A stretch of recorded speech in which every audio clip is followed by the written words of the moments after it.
ವೃತ್ತಿ ಆಗಿರ್ತಕ್ಕಂಥ ಹಿನ್ನೆಲೆಯಲ್ಲಿ ಈಗಿನ ಒಂದು ಪೀಳಿಗೆಗೆ ಈ ರೀತಿಯಾದಂಥ ಒಂದು ಮಾರ್ಗದರ್ಶನಗಳು ಬೇಕಾಗುತ್ತೆ.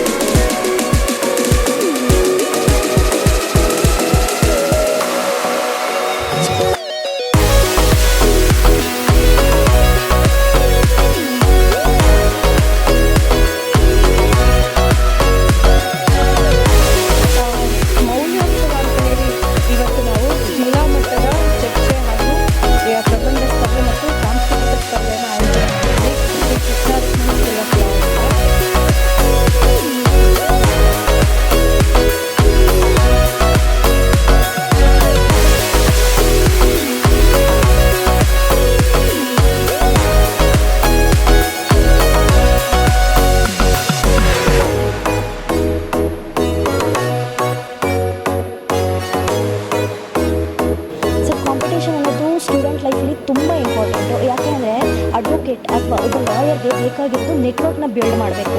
ಇಂಥ ಕಾಂಪಿಟೇಷನ್ಗಳಲ್ಲಿ ಬಂದು ಪಾರ್ಟಿಸಿಪೇಟ್ ಮಾಡೋದ್ರಿಂದ ಒಬ್ಬ ಸ್ಟೂಡೆಂಟಿಂದ ಇನ್ನೊಬ್ಬ ಸ್ಟೂಡೆಂಟ್ಗೆ ಪರಿಚಯ ಆಗುತ್ತೆ. ಸೊ ಅವ್ರ ನೆಟ್ವರ್ಕ್ ಬಿಲ್ಡ್ ಆಗ್ತಾ ಹೋಗುತ್ತೆ.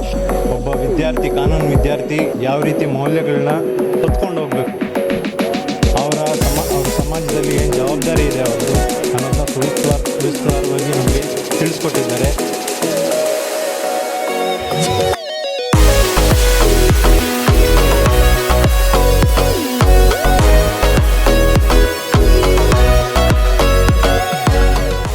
ಅವ್ರ ಜೀವನದಲ್ಲಿ ಸ್ವಲ್ಪ ದಕ್ಷತೆ, ಪ್ರಾಮಾಣಿಕತೆ ಜೊತೆಗೆ ಅವರ ಎಫಿಷಿಯನ್ಸಿ ಹೆಚ್ಚಾಗಿ ಅವರಿಗೆ ಜವಾಬ್ದಾರಿಗಳು ದೊರಕಲಿ, ಆಮೇಲೆ ಗುರಿ ಸಾಧನೆ ಮಾಡುವಂಥ ಶಕ್ತಿ ಕೊಡಲಿ ಅಂತ ಹೇಳಿ ಹಲವಾರು ವಿಷಯಗಳನ್ನ ಮುಂದೆ ಇಂದಿನ ಮಹಾ ಮೇಧಾವಿಗಳು ಬಸವಣ್ಣವ್ರ ಹೆಸರು, ಅಂಬೇಡ್ಕರ್ ಹೆಸರು, ಬುದ್ಧನ ಹೆಸರು ಇವೆಲ್ಲ ದೀರ್ಘವಾಗಿ ಹೇಳಿದ್ದಾರೆ. ಅದರ ಅನುಗುಣವಾಗಿ ಇವರು ಎಲ್ಲ ಬೆಳೀಲಿ ಅನ್ನೋದಕ್ಕೆ ಮಾರ್ಗದರ್ಶನ ನೀಡುವಂಥ ಕೆಲಸ ಮಾಡಿದ್ದಾರೆ ಸಂಸ್ಥೆಯವರು. ಇನ್ನೂ ಅದಕ್ಕಿಂತ ಮಿಗಿಲಾಗಿ ಯಾರಿಗೆ ಬುದ್ಧಿಶಕ್ತಿ ಸರಿಯಾಗಿರುತ್ತೋ, ಆಮೇಲೆ ಯಾರು ಹೆಚ್ಚು ವಿದ್ಯಾವಂತರಾಗಿರ್ತಾರೋ ಅವರು ಮೌಲ್ಯಗಳನ್ನ ಮತ್ತು ದಕ್ಷತೆ, ಪ್ರಾಮಾಣಿಕತೆನ ಸತ್ಯ ಹೇಳೋದ್ರ ಮುಖಾಂತರ ಇದ್ದಾರೋ ಅಂಥವರೆಲ್ಲ ಈ ದೇಶದಲ್ಲಿ ಭಾಳ ಉನ್ನತ ಮಟ್ಟಕ್ಕೆ ಹೋಗಿದ್ದಾರೆ.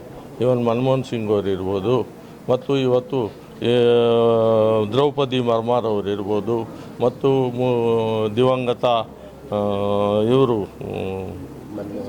ರಾಷ್ಟ್ರಪತಿ ಆಗಿದ್ರಲ್ಲ ಅಬ್ದುಲ್ ಕಲಾಂ ಅವರು, ಇಂಥ ಒಂದು ಮಹಾನ್ ವ್ಯಕ್ತಿಗಳು ಕೂಡ ಬಡತನ ಇದ್ರೇನು, ಯಾವುದೇ ಹಿನ್ನೆಲೆ ಇಲ್ಲದಿದ್ರೇನು ಕೂಡ ಈ ದೇಶದಲ್ಲಿ ಅತಿ ಉನ್ನತವಾದ ಸ್ಥಾನಗಳು ದೊರಕುವಂಥದ್ದು. ಅದಕ್ಕೋಸ್ಕರ ಬುದ್ಧಿವಂತಿಕೆ ಭಾಳ ಇಂಪಾರ್ಟೆಂಟು, ಗುರಿ ಸಾಧನೆ ಮಾಡಲಿ ಅಂತ ಇವತ್ತು ಈ ವಿದ್ಯಾರ್ಥಿಗಳಿಗೆ ತಿಳಿಸಿರೋ ಅಂಥದ್ದು.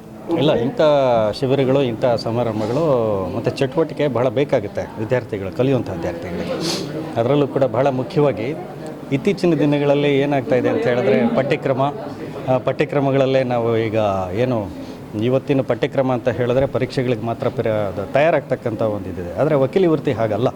ವಕೀಲಿ ವೃತ್ತಿ ಈಗ ಜವಾಬ್ದಾರಿಯುತ ವೃತ್ತಿ ಆಗಿರ್ತಕ್ಕಂಥ ಹಿನ್ನೆಲೆಯಲ್ಲಿ ಈಗಿನ ಒಂದು ಪೀಳಿಗೆಗೆ ಈ ರೀತಿಯಾದಂಥ ಒಂದು ಮಾರ್ಗದರ್ಶನಗಳು ಬೇಕಾಗುತ್ತೆ. ಪರಿಣಿತರು ಯಾರಿದ್ದಾರೆ, ಈಗ ಇದುವರೆಗೆ ಆದಂಥ ಒಂದು ಸಮಾರಂಭದಲ್ಲಿ ಕೆಲವು ಪರಿಣಿತರು ಹೇಗೆ ಕಾನೂನುಗಳು ದೇಶದಲ್ಲಿ ಅನ್ವಯ ಆಗುತ್ತೆ, ಅದರ ಸಾಧಕ ಬಾಧಕಗಳೇನು, ಮತ್ತು ನ್ಯಾಯಾಲಯ ಮತ್ತು ಎಥಿಕ್ಸ್ ಅನ್ನೋದು ಬಹಳ ಮುಖ್ಯ ಆಗುತ್ತೆ. ಮೌಲ್ಯಗಳು ಒಬ್ಬ ವಕೀಲರಿಗೆ ಬಹಳ ಮುಖ್ಯವಾಗಿರ್ತಕ್ಕಂಥದ್ದು ಮೌಲ್ಯ. ಇವತ್ತಿನ ಒಂದು ಜಾಗತೀಕರಣದ ಮತ್ತು ವ್ಯಾಪಾರೀಕರಣದ ಒಂದು ಇದರಲ್ಲಿ ವಕೀಲರು ಅಂತಕ್ಕಂಥದ್ದು ಅಂತ ಹೇಳಿದ್ರೆ ದುಡ್ಡು ಸಂಪಾದಿಸೋದಕ್ಕೆ ನಾವು ಓದ್ತಾ ಇದ್ದೀವಿ ಅಂತಕ್ಕಂಥ ಒಂದು ಭಾವನೆಗಳಿದೆ.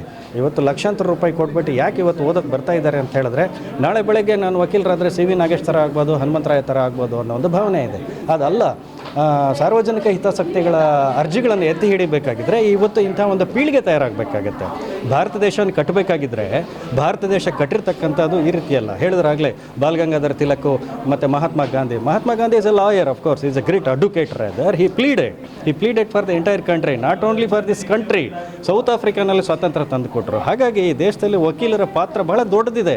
ಅಂಥ ಒಂದು ಪೀಳಿಗೆ ಬೆಳೀಲಿಕ್ಕೆ ಈ ರೀತಿಯಾದಂಥ ಒಂದು ಕಾರ್ಯಕ್ರಮಗಳು ಬೇಕು. ಮೌಲ್ಯೋತ್ಸವ ಅಂತ ಹೇಳಿ ಇವತ್ತು ನಾವು ಜಿಲ್ಲಾ ಮಟ್ಟದ ಚರ್ಚೆ ಹಾಗೂ ಪ್ರಬಂಧ ಸ್ಪರ್ಧೆ ಮತ್ತು ಸಾಂಸ್ಕೃತಿಕ ಸ್ಪರ್ಧೆಯನ್ನು ಆಯೋಜನೆ ಮಾಡಿದ್ವಿ Shri Krishna Rukmini school of law ಇಂದ. ಕಾರಣ ಏನು ಅಂತಂದರೆ ಈಗಿರುವಂತಹ ವಿದ್ಯಾರ್ಥಿಗಳಿಗೆ ಮೌಲ್ಯಗಳ ಕುರಿತು ಅರಿವನ್ನು ಮೂಡಿಸೋದ್ರದ್ದು ಇದರ ಉದ್ದೇಶ.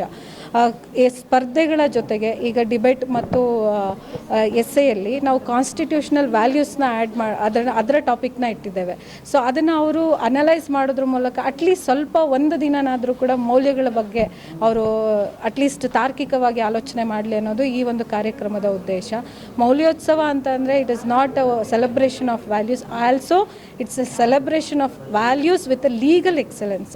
ಕಾನೂನಿನ ಅಧ್ಯಯನದಲ್ಲಿ ಮೌಲ್ಯಗಳ ಅಳವಡಿಕೆಯನ್ನು ಮಾಡಿಕೊಳ್ಳೋದ್ರ ಮೂಲಕ ನಮ್ಮ ಒಂದು ವ್ಯಾಪ್ತಿಯಲ್ಲಿ ಯಾವ ರೀತಿ ನಾವು ಸಾಮಾಜಿಕ ಹಾಗೂ ನೈತಿಕ ಮೌಲ್ಯಗಳನ್ನು ಬೀರ್ಬೋದು, ಪರಿಣಾಮಕಾರಿಯಾಗಿ ಬೀರ್ಬೋದು ಅನ್ನೋದನ್ನು ಸಾಬೀತುಪಡಿಸಲಿಕ್ಕೆ ಅಂತೇಳಿ ಈ ಒಂದು ಜಿಲ್ಲಾ ಮಟ್ಟದ ಪ್ರಬಂಧ ಸ್ಪರ್ಧೆ ಮತ್ತು ಚರ್ಚಾ ಸ್ಪರ್ಧೆ ಹಾಗೂ ಸಾಂಸ್ಕೃತಿಕ ಸ್ಪರ್ಧೆಯನ್ನು ಆಯೋಜನೆ ಮಾಡಿದ್ದೇವೆ.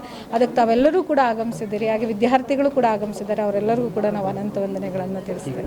ಈಗ ಬ್ಲಡ್ ಕ್ಯಾಂಪನ್ನು ಆಯೋಜನೆ ಮಾಡಿದ್ದೀವಿ. ಯಾಕೆಂದರೆ ಜೀವ ಉಳಿಸೋದು ಕೂಡ ಒಂದು ಮೌಲ್ಯನೇ. ಸೊ ಜೀವ ಉಳಿಸಬೇಕು ಅಂತ ಅಂದರೆ ರಕ್ತದಾನವೂ ಕೂಡ ಒಂದು ಮೌಲ್ಯ. ಸೊ ಹಾಗಾಗಿ ರಕ್ತದಾನ ಶಿಬಿರದ ಜೊತೆಗೆ ನಾವು ಈ ಒಂದು ಸ್ಪರ್ಧೆಯನ್ನು ಮೌಲ್ಯೋತ್ಸವನಂತಹ ಸಾಂಸ್ಕೃತಿಕ ಉತ್ಸವವನ್ನು ಆಚರಣೆ ಮಾಡ್ತಾ ಇದ್ದೀವಿ. Thank you so much. ನಿಮ್ಮ ಹೆಸರು? ರಮ್ಯಾ, ಇಲ್ಲಿನ ಶ್ರೀ ಕೃಷ್ಣ ರುಕ್ಮಿಣಿ ಸ್ಕೂಲ್ ಆಫ್ ಲಾದ ಪ್ರಾಂಶುಪಾಲ. ಸರ್, ಕಾಂಪಿಟೇಷನ್ ಅನ್ನೋದು ಸ್ಟೂಡೆಂಟ್ ಲೈಫಲ್ಲಿ ತುಂಬ ಇಂಪಾರ್ಟೆಂಟು. ಯಾಕೆ ಅಂದರೆ ಅಡ್ವೊಕೇಟ್ ಅಥವಾ ಒಬ್ಬ ಲಾಯರ್ಗೆ ಬೇಕಾಗಿರೋದು ನೆಟ್ವರ್ಕ್ನ ಬಿಲ್ಡ್ ಮಾಡಬೇಕು. ಇಂಥ ಕಾಂಪಿಟೇಷನ್ಗಳಲ್ಲಿ ಬಂದು ಪಾರ್ಟಿಸಿಪೇಟ್ ಮಾಡೋದ್ರಿಂದ ಒಬ್ಬ ಸ್ಟೂಡೆಂಟಿಂದ ಇನ್ನೊಬ್ಬ ಸ್ಟೂಡೆಂಟ್ಗೆ ಪರಿಚಯ ಆಗುತ್ತೆ. ಸೊ ಅವ್ರ ನೆಟ್ವರ್ಕ್ ಬಿಲ್ಡ್ ಆಗ್ತಾ ಹೋಗುತ್ತೆ. ಇದರಿಂದ ನಾಳೆ ದಿನ ಕೋರ್ಟಲ್ಲಿ ಹೋಗ್ತಾರೆ, ಅವ್ರಿಗೊಂದು ಪಾಸ್ವರ್ಡ್ ತೊಗೋಬೇಕಾಗುತ್ತೆ, ಕೆಲವೊಂದು ಕೆಲಸಗಳನ್ನ ಮಾಡಬೇಕಾಗುತ್ತೆ, ಯಾವುದೋ ಒಂದು ಅರ್ಜೆನ್ಸಿ ಇರುತ್ತೆ. ಸೊ ನಾವು ನೆಟ್ವರ್ಕ್ನ ಬಿಲ್ಡ್ ಮಾಡೋದ್ರಿಂದ ನಮಗೆ ಸಹಾಯ ಆಗುತ್ತೆ. ಇನ್ನೊಂದು ಕರಿಕೋಟ್ ಭಯ ಅಂತ ಹೇಳಿದ್ರಿ. ಕರಿಕೋಟ್ ಕಂಡ್ರೆ ಯಾರೂ ಭಯ ಪಡೋ ಅಂಥ ಅವಶ್ಯಕತೆ ಇಲ್ಲ ಸರ್. ಕರಿಕೋಟ್ ಇರೋದು ನ್ಯಾಯ ಕೊಡೋಕ್ಕೆ. ಕರಿಕೋಟ್ ಕಂಡ್ರೆ ಯಾರೂ ಭಯ ಪಡೋ ಅವಶ್ಯಕತೆ, ಭಯ ಹೋಗ್ಸೋಕ್ಕೆ, ಅವ್ರಿಗೆ ಜಸ್ಟಿಸ್ ಕೊಡಬೇಕು ಅಷ್ಟೇ. Thank you. ನನ್ನ ಹೆಸರು ಚೈತ್ರ ಅಂತ. ಇವತ್ತು ರುಕ್ಮಿಣಿ ಸ್ಕೂಲ್ ಆಫ್ ಲಾ ವತಿಯಿಂದ ಏನು ಮೌಲ್ಯೋತ್ಸವ ಅನ್ನೋ ಒಂದು ಕಾರ್ಯಕ್ರಮ ಆಯೋಜನೆ ಮಾಡಿದರು, ಭಾಳ ಅದ್ಭುತವಾಗಿ ಬಂದಿತ್ತು. ನಮ್ಮ ಗಣ್ಯರು ಮತ್ತು ಹೈಕೋರ್ಟ್ ವಕೀಲರು ಮತ್ತು ಮಾಜಿ ಮಂತ್ರಿಗಳು ಮತ್ತು ಸುನೀಲ್ ಸರ್ ಅವರು ಭಾಳ ವಿಸ್ತಾರವಾಗಿ ಒಬ್ಬ ವಿದ್ಯಾರ್ಥಿ, ಕಾನೂನು ವಿದ್ಯಾರ್ಥಿ ಯಾವ ರೀತಿ ಮೌಲ್ಯಗಳನ್ನ ಹೊತ್ಕೊಂಡು ಹೋಗಬೇಕು, ಅವ್ರ ಸಮಾಜದಲ್ಲಿ ಏನು ಜವಾಬ್ದಾರಿ ಇದೆ ಅವ್ರದ್ದು ಅನ್ನೋದನ್ನ ಸುವಿಸ್ತಾರವಾಗಿ ನಮಗೆ ತಿಳಿಸ್ಕೊಟ್ಟಿದ್ದಾರೆ. ಇದರಿಂದ ನಮಗೆ ತುಂಬ ಅನುಕೂಲ ಆಗುತ್ತೆ. ಯಾಕೆಂದರೆ ನಾವು ಮುಂದಿನ ವಕೀಲರಾಗುವಂಥವ್ರು. ಸೊ ಸಮಾಜದಲ್ಲಿ ನಮ್ಮ ಜವಾಬ್ದಾರಿ ಏನಿದೆ ಅದು ಭಾಳ ಪ್ರಮುಖವಾಗಿದೆ ಅನ್ನೋದನ್ನ ತಿಳಿಸ್ಕೊಟ್ಟಿದ್ದಾರೆ. ಸೊ ನಾನು ಕಾಲೇಜ್ ಮ್ಯಾನೇಜ್ಮೆಂಟ್ ಮತ್ತು ನಮ್ಮ ಎಲ್ಲ ಗಣ್ಯ ಅತಿಥಿಗಳಿಗೆ ನಾನು ವಂದನೆಗಳನ್ನ ತಿಳಿಸ್ತೀನಿ. ನಿಮ್ಮ ಹೆಸರಪ್ಪ? ನನ್ನ ಹೆಸರು ಮಿಥುನ್ ಅಂತ. ನಾನು ಇದೇ ಸ್ಕೂಲಲ್ಲಿ ಕಾನೂನು ವಿದ್ಯಾರ್ಥಿ ಆಗಿದ್ದೀನಿ.